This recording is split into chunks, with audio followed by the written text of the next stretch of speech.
Assalamualaikum warahmatullahi wabarakatuh.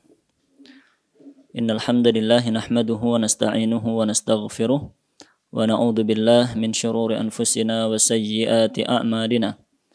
May yahdihillahu fala mudilla lahu wa may yudlilhu fala hadiyalah. Asyhadu an la ilaha illallah wahdahu la syarika lah wa asyhadu anna Muhammadan 'abduhu wa rasuluh. يا أيها الذين آمنوا اتقوا الله حق تقاته ولا تموتن إلا وأنتم مسلمون يا أيها الناس اتقوا ربكم الذي خلقكم من نفس واحدة وخلق منها زوجها وبث منهما رجالا كثيرا ونساء واتقوا الله الذي تساءلون به والأرحام إن الله كان عليكم رقيبا يا أيها الذين آمنوا اتقوا الله وقولوا قولا سديدا يصلح لكم أعمالكم ويغفر لكم ذنوبكم ومن يطع الله ورسوله فقد فاز فوزا عظيما أما بعد فإن أصدق الحديث كتاب الله وخير الهدي هدي محمد صلى الله عليه وسلم وشر الأمور محدثاتها فإن كل محدثة بدعة وكل بدعة ضلالة وكل ضلالة في النار اللهم صل وسلم وزد وبارك على نبينا Muhammadin wa ala alihi wa ashabihi ajma'in. Kaum muslimin dan muslimah jamaah yang dirahmati oleh Allah Subhanahu wa taala. Alhamdulillah pada kesempatan siang hari ini kita kembali dipertemukan oleh Allah dalam majelis ilmu yang kita laksanakan kegiatan ini sebagai bentuk usaha kita untuk menambah khazanah ilmiah kita, menambah ilmu agama kita, sehingga dengan ilmu yang bertambah kita berharap agar semakin bertambah pula iman dan takwa kita kepada Allah Subhanahu wa taala. Kaum muslimin dan muslimah yang dirahmati oleh Allah, kita melanjutkan pembahasan tentang tazkiyatun nufus, membersihkan jiwa atau membersihkan hati, yang mana kita membaca sebuah kutaib yang berjudul Ashru Qawaid fi Tazkiyatin Nafas, 10 kaidah dalam membersihkan diri, membersihkan jiwa atau membersihkan hati. Sebuah karya Fadilatul Syekh Abdul Razak ibn Abdul Muhsin Al-Badr hafizahullahu ta'ala. Hafizahumallahu ta'ala. Pada pertemuan-pertemuan sebelumnya kita telah membahas 4 kaidah. Yang pertama yaitu At-tauhid aslu ma tazku bihin nufus. Tauhid adalah dasar utama yang membersihkan jiwa. Kemudian yang kedua, ad-du'a miftahu zakatin nufus. Doa adalah kunci kebersihan jiwa. Kemudian yang ketiga, Al-Quranul Karim manba'ut tazkiyati wa ma'inuha. Al-Quran adalah sumber pembersihan jiwa. Sedangkan kaidah yang keempat, ittikhadul uswati wal qudwah, menjadikan Rasulullah SAW sebagai teladan dalam membersihkan jiwa. Adapun kaidah yang kelima yang akan kita bahas pada kesempatan kali ini adalah at-tazkiyatu takhliyatun wa tahliyah. At-tazkiyatu takhliyatun wa tahliyah.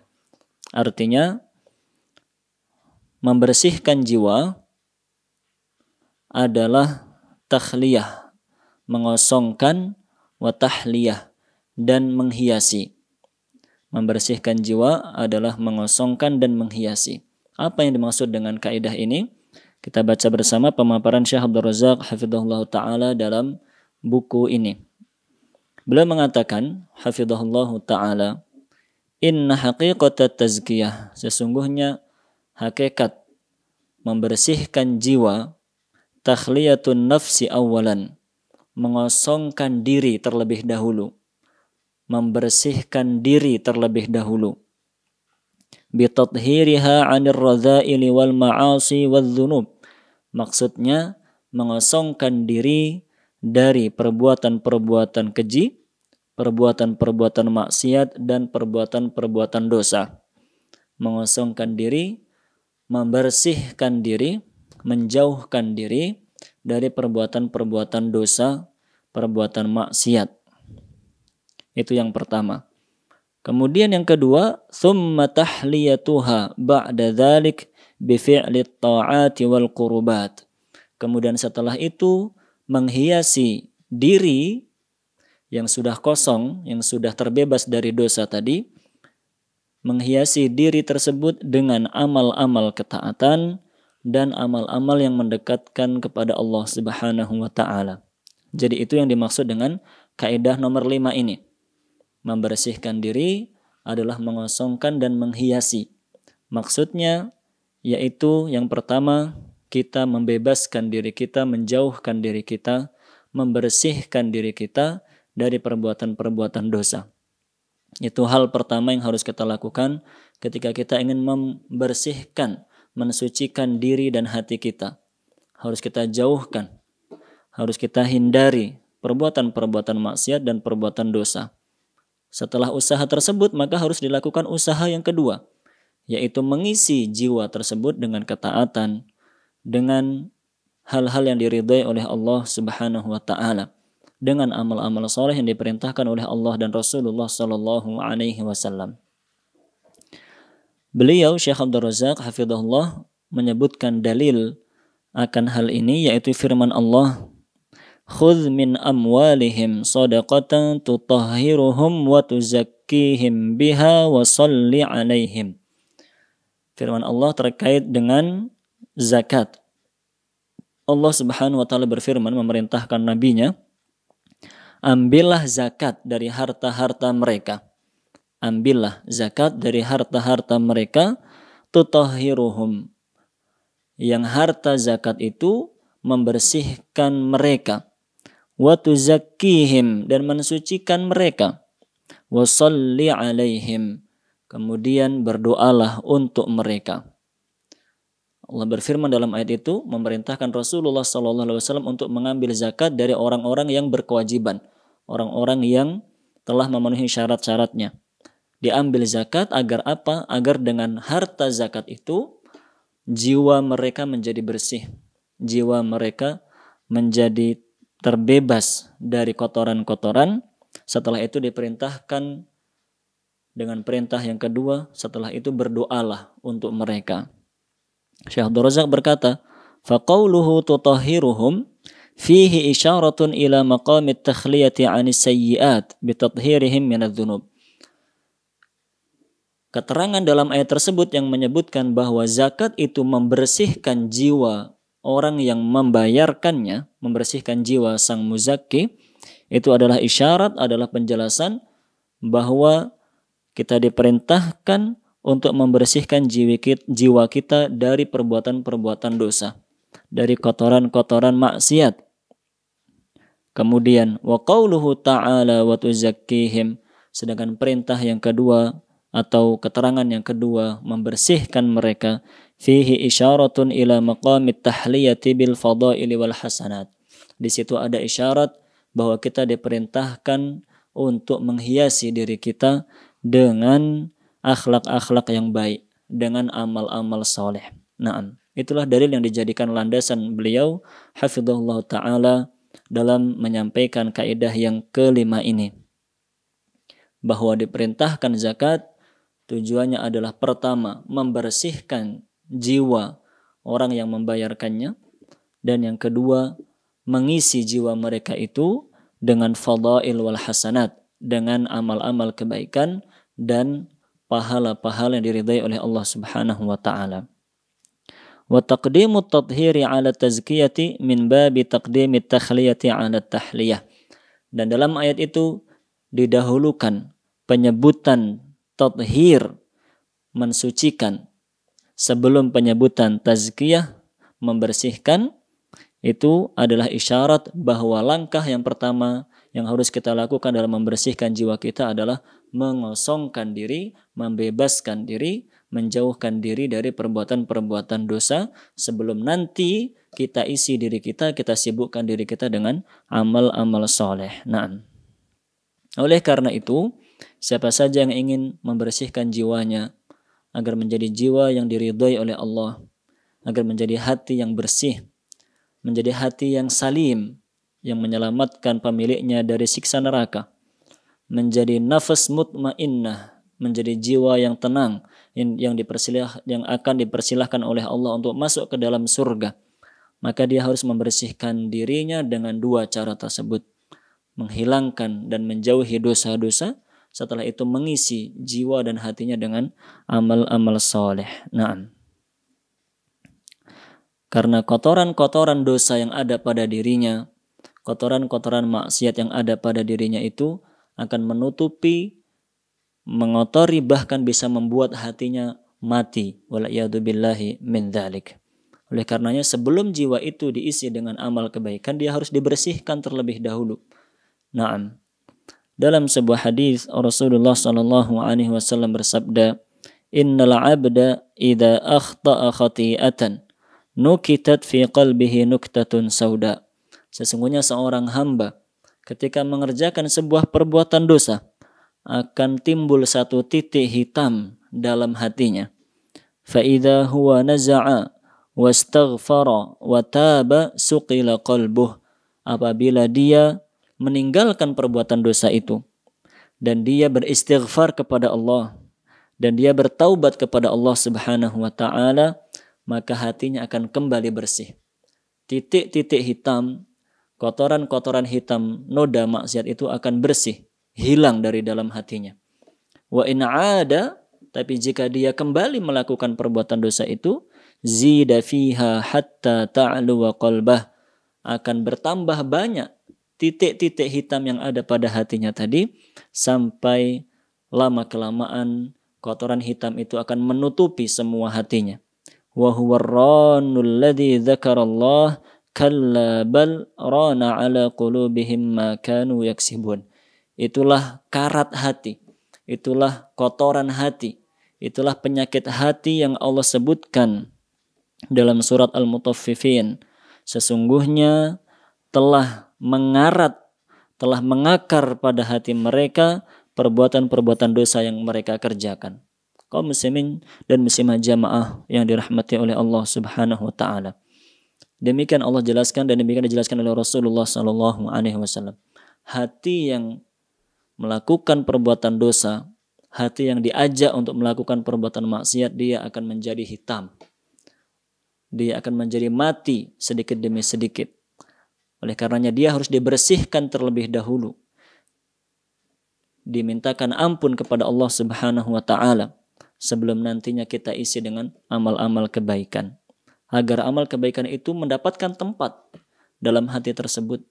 Karena jika hati itu masih kotor, masih penuh dengan kotoran-kotoran dan noda-noda maksiat, maka tidak akan ada tempat yang cukup untuk masuknya kebaikan-kebaikan ke dalam hati tersebut. Nah, oleh karenanya kita harus bersungguh-sungguh, harus mengerahkan segala daya dan upaya kita untuk menjauhi perbuatan maksiat agar amal soleh dan kebaikan itu bisa masuk ke dalam hati kita. Dan itu membutuhkan mujahadah, membutuhkan pengorbanan yang tidak sedikit. Di mana kita memiliki hawa nafsu, ditambah lagi dengan godaan-godaan syaitan, ditambah lagi dengan media dan sarana untuk bermaksiat yang semakin mudah di akhir zaman ini. Ditambah lagi dengan motivasi-motivasi dari orang sekitar kita dan ajakan-ajakan dari mereka untuk menyertai mereka dalam perbuatan maksiatnya. Pintu dan kesempatan bermaksiat zaman sekarang sangat-sangat mudah didapatkan. Oleh karena itu, membutuhkan perjuangan yang tidak sedikit untuk menghindari perbuatan-perbuatan maksiat. Maka jika siapa saja di antara kita yang ingin menyelamatkan dirinya dari godaan-godaan syaitan, agar tidak terjerumus ke dalam perbuatan-perbuatan maksiat itu, dia harus bersungguh-sungguh, bermujahadah, dia harus berkorban. Naam.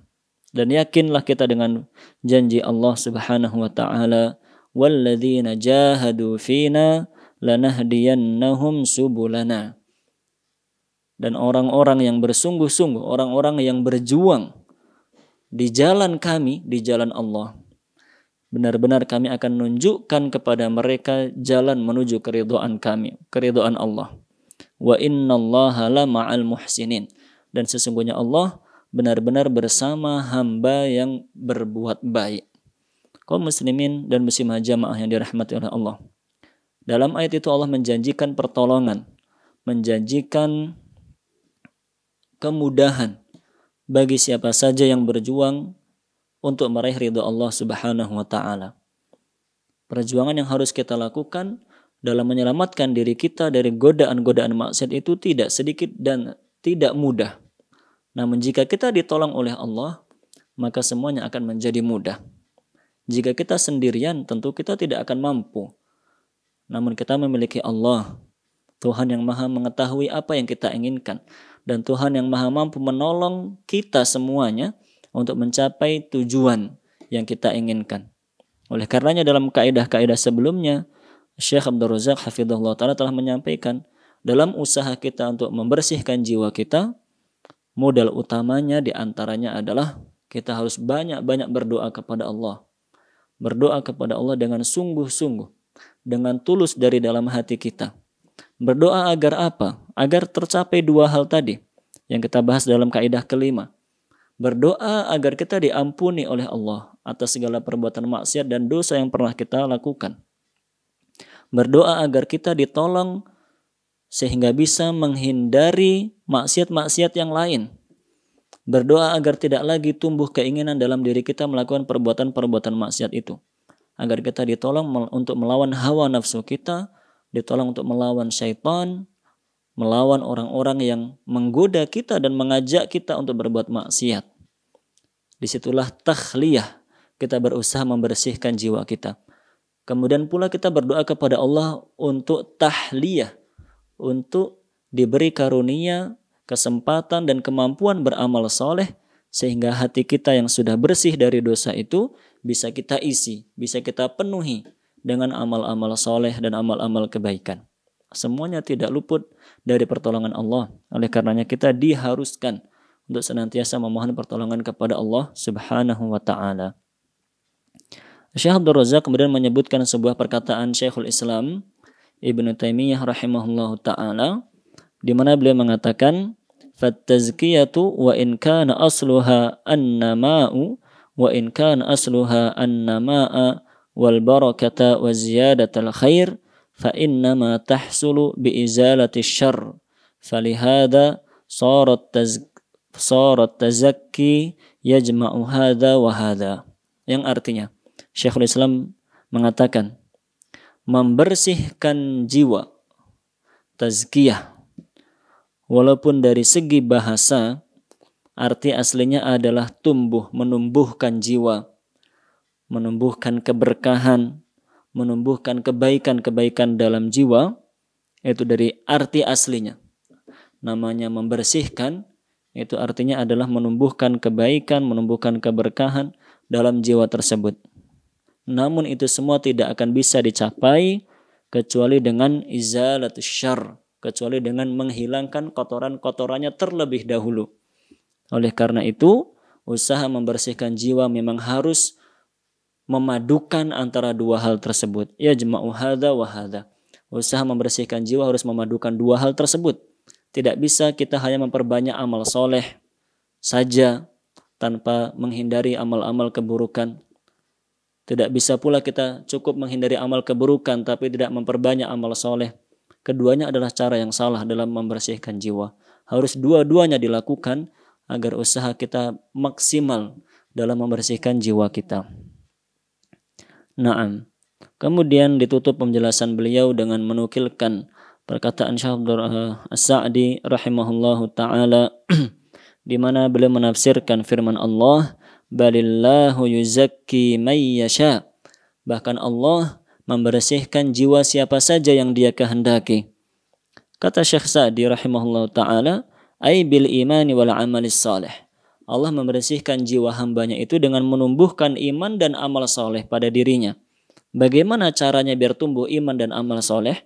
Bitakhalli anil akhlaqir radhilah, dengan menghilangkan akhlak-akhlak yang buruk dari hamba tersebut, wattahalli bis-sifatil jamilah, dan menghiasi, mengaruniakan akhlak terpuji kepada hamba tersebut. Masya Allah.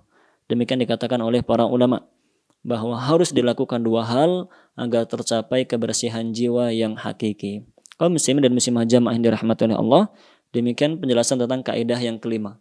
bahwa usaha kita membersihkan jiwa kita harus dimulai dengan menghindari perbuatan dosa, bertaubat atas segala dosa yang telah lalu, tidak lagi kembali ke sana. Naam. Kemudian setelah itu memenuhi, menyibukkan dan mengisi jiwa kita dengan amal-amal kebaikan. Naam. Selanjutnya, satu kaidah lagi yang kita bahas pada kesempatan siang hari ini, al-qaidatus sadisah, kaidah yang keenam dalam membersihkan jiwa kita. Syekh Abdul Razak hafizallahu taala mengatakan, ighlaqul manafidhil lati takhruju bil insan 'anit tazkiyah. Menutup segala celah yang membuat orang jauh dari tazkiyatun nafas. Wa tub'iduhu 'anil fadilah, dan menjauhkannya dari amal kebaikan. Wa tuqi'uhu fir radilah, dan menyeretnya menuju perbuatan maksiat. Saya ulangi, kaidah yang keenam adalah menutup segala celah yang membuat orang itu jauh dari usahanya membersihkan jiwa dan membuat orang itu menjauhi amal-amal saleh, bahkan menyeretnya ke dalam kubangan maksiat. Nah, dalam keterangan terkait dengan kaidah yang keenam ini, Syekh Abdul Razak hafizallahu taala menukilkan sebuah hadis yang cukup panjang. Namun hadis itu sangat penting untuk kita ketahui, di mana dalam hadis itu Rasulullah sallallahu alaihi wasallam menggambarkan hakikat kehidupan kita yang berjalan menuju Allah Subhanahu wa taala dengan berbagai godaan, maksiat dan dosa yang sangat banyak. Rasulullah sallallahu alaihi wasallam bersabda, "Daraballahu mathalan." Allah Subhanahu wa taala memberi permisalan untuk kehidupan kita, perjalanan kita di dunia hingga nanti sampai di akhirat menghadap kepada Allah Subhanahu wa taala.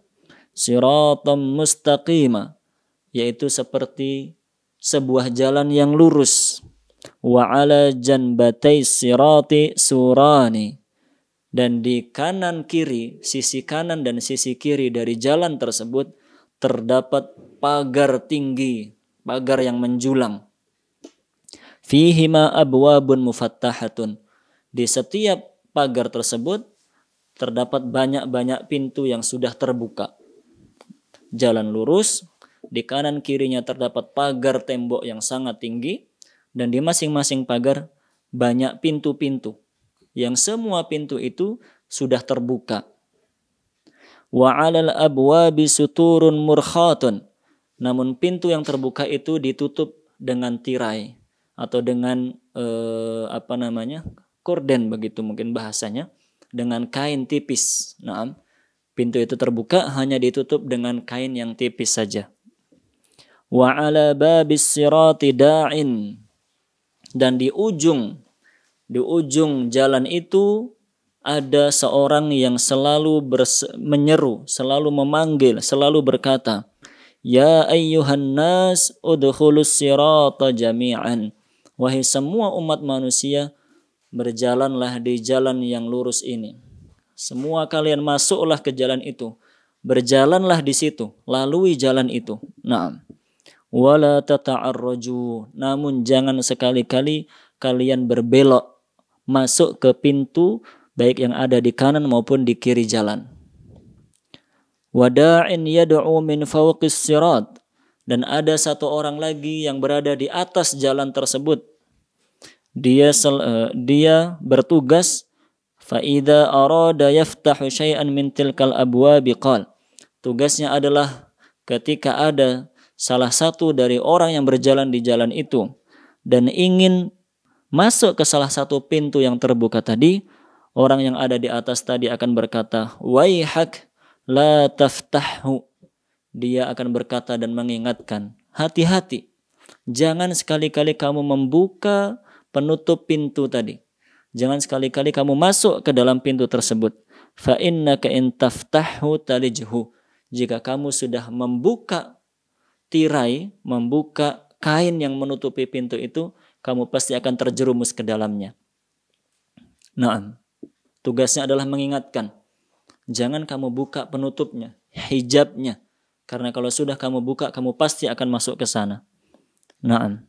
Kemudian beliau menjelaskan permisalan tersebut. Naam. Was-siratu al-Islam. Jalan lurus yang dilewati oleh semua orang tadi, itulah agama Islam yang lurus.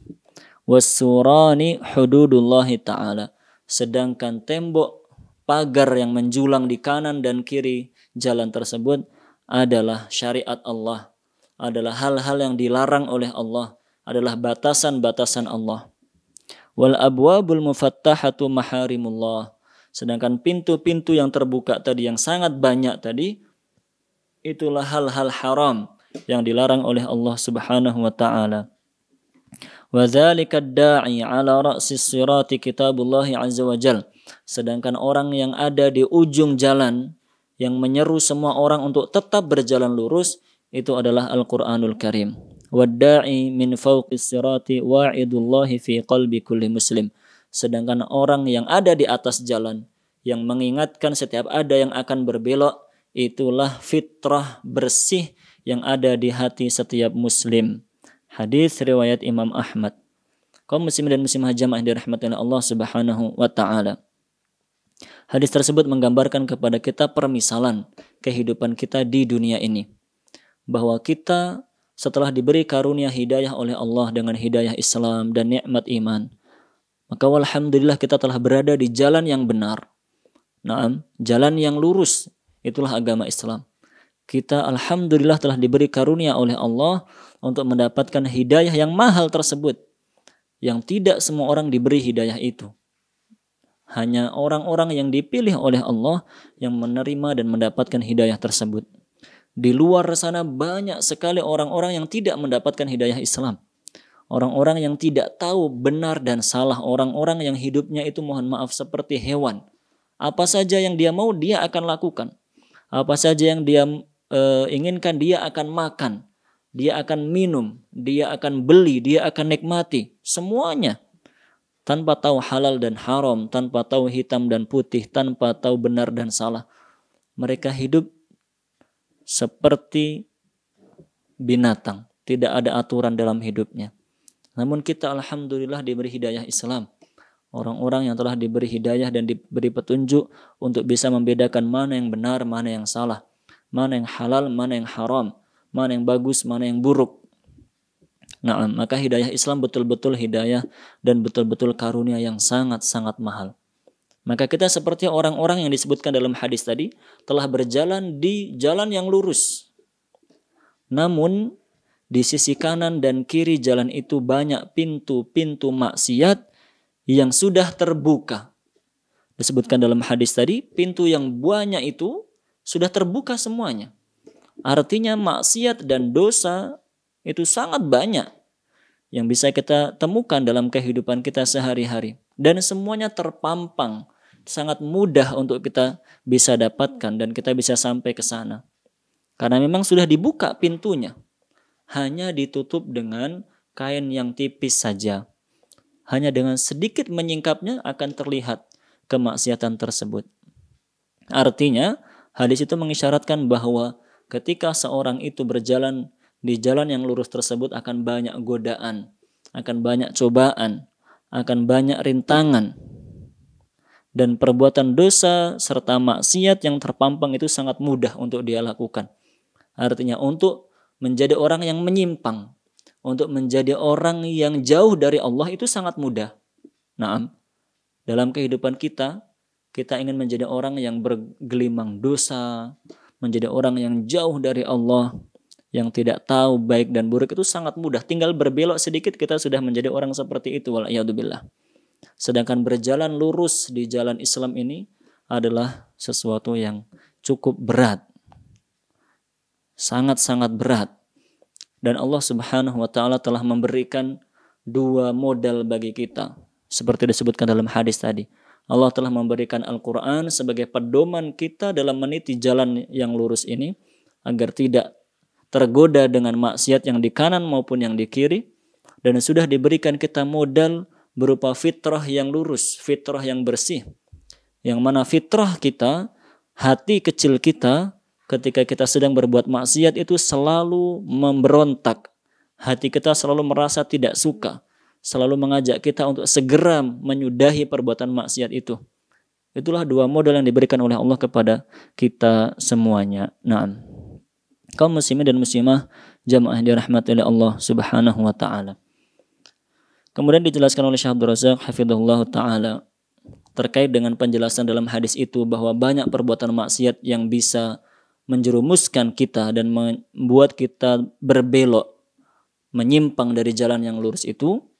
Beliau mengatakan bahwa di antara pintu maksiat atau sumber maksiat yang harus kita tutup adalah menjaga pandangan dan menjaga kemaluan. Beliau menyebutkan firman Allah Subhanahu wa taala dalam surat An-Nur, "Qul lil mu'minin yaghuddu min absarihim wa yahfadhu furujahum." Katakanlah kepada orang-orang yang beriman agar mereka itu atau hendaklah mereka menundukkan pandangannya, mengatur pandangannya, menjaga pandangannya dan menjaga kemaluan-kemaluannya. Dzalika azka lahum. Yang demikian itu lebih bersih, lebih baik bagi mereka. Innallaha khabirum bima yasnaun. Sesungguhnya Allah Maha teliti, Maha mengetahui dengan segala apa yang mereka kerjakan. Naam. Dalam ayat itu Allah Subhanahu wa taala memerintahkan kepada semua hamba yang beriman untuk menjaga dua hal. Pertama, menjaga pandangannya agar hanya digunakan untuk memandang yang halal dan yang baik, dan menjaga agar tidak digunakan untuk melihat yang tidak halal dan tidak baik. Kemudian perintah yang kedua, agar kita semua menjaga kemaluan kita, hanya digunakan untuk yang halal dan yang baik. Abu Hayyan rahimahullah ta'ala mengatakan, "Quddima ghaddul basar ala hifdil farj li'anna an-nadhara bariduz zina." Dalam ayat itu didahulukan penyebutan perintah untuk menundukkan pandangan sebelum perintah untuk menjaga kemaluan, karena penglihatan yang tidak terjaga itu adalah sarana menuju perbuatan zina. Waraidul fujur, sumber segala perbuatan maksiat. Wal balwa fihi asyaddu wa aktsar. Dan bencana yang ditimbulkan oleh pandangan yang tidak dijaga itu lebih banyak. Naam. Dalam keterangan tersebut Abu Hayyan mengatakan bahwa mata yang tidak terjaga itu menjadi sumber utama dari sekian banyak perbuatan dosa dan maksiat. Bukankah ada orang yang berzina diawali dari pandangan yang tidak dijaga? Bukankah banyak orang yang melakukan pemerkosaan diawali dari pandangan yang tidak dijaga? Bukankah terjadi pencurian diawali dari pandangan yang tidak dijaga? Melihat harta orang lain yang tidak dia miliki, akhirnya dia timbul rasa hasad, kemudian dia mencuri. Bukankah timbul pertikaian diawali dari pandangan yang tidak dijaga? Karena pandangannya tidak mengenakkan, tidak menyenangkan orang lain, akhirnya terjadi pertikaian. Dan masih banyak lagi maksiat-maksiat yang lain yang ditimbulkan dari pandangan yang tidak dijaga. Oleh karenanya dalam ayat itu diperintahkan kaum mukminin semuanya untuk menjaga pandangannya, kemudian untuk menjaga kemaluannya. Naam. Syekh Abdurrahman As-Sa'di rahimahullah ta'ala mengatakan, "Fa inna man hafidha farjahu wa basarahu." Sesungguhnya orang yang menjaga pandangan dan kemaluannya, tahura minal khabathil ladzi yatadannasu bihi ahlul fawahish. Dia akan selamat dari segala dosa yang biasa dilakukan oleh orang-orang yang jahat, orang-orang ahli maksiat. Wa zakat a'maluhu, amalan dan tindakannya akan menjadi baik bisababi tarkil muharram, karena dia meninggalkan hal-hal yang haram. Alladzi tatma'u ilaihi nafsu wa tad'u ilaih, yang selalu diinginkan oleh hawa nafsu. Faman taraka syai'an lillah awwadahu Allahu khairan minhu. Maka siapa saja yang meninggalkan sebuah hal yang haram demi mengharap ridho dan pahala dari Allah, Allah pun akan menggantinya dengan yang lebih baik dari itu semuanya. Nah, oleh karena itu di antara bukti dan tanda iman yang baik yang dimiliki oleh seorang mukmin, dia meninggalkan hal-hal yang tidak bermanfaat. Di antaranya melihat hal-hal yang tidak bermanfaat, apalagi hal-hal yang berbau maksiat. Nah, itulah di antara sekian banyak pintu kemaksiatan yang harus kita tutup. Sebagaimana disebutkan oleh Syekh Abdul Razak tadi, kaidah keenam ketika kita ingin membersihkan jiwa kita, yaitu kita harus menutup segala celah yang membuat kita itu akan mengotori diri kita dengan perbuatan maksiat. Celah yang paling utama yang harus kita tutup adalah pandangan kita. Menjaga pandangan, menjaga kemaluan. Karena dari situlah kebanyakan dosa, kebanyakan maksiat itu muncul. Nah, Ibnul Qayyim rahimahullahu ta'ala mengatakan, wa aktsarul ma'asi innama